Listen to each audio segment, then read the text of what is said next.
Kwa majina ni Magwa Moses. Magwa Moses ni mwakilishi wa watu wa Tagare, na ninashukuru sana watu wa Fourth Estate kwa kupata nafasi kwa mwaliko mfupi na mkafika hapa. Ningependa kusema hivi.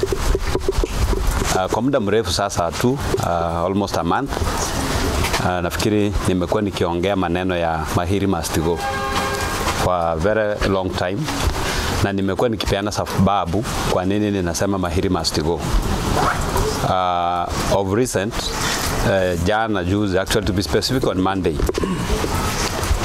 niliona kwa social media na pia watu wamenipigia simu wakisema ya kwamba nimedrop hiyo motion kwa sababu nilikutana na Deputy Governor Mahiri na akanipatia milioni 3 taslimu.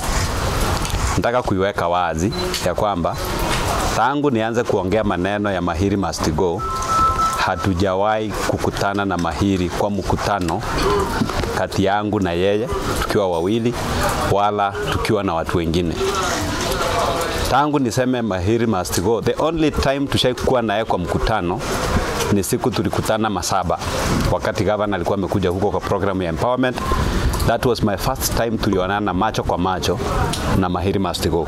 Kwa hivyo huo uvumi wanaoueneza sijui wameutoa wapi, kwa sababu Jumatatu ambao wana claim ya kwamba nilikutana na Mahiri nilikuwa kwangu tangu asubuhi hadi muda wa saa 10.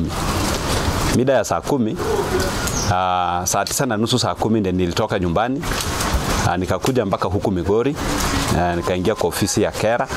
Nilikuwa na regional manager wa Kera hapo kwa muda mrefu tu mpaka around saa 11:30 saa 12.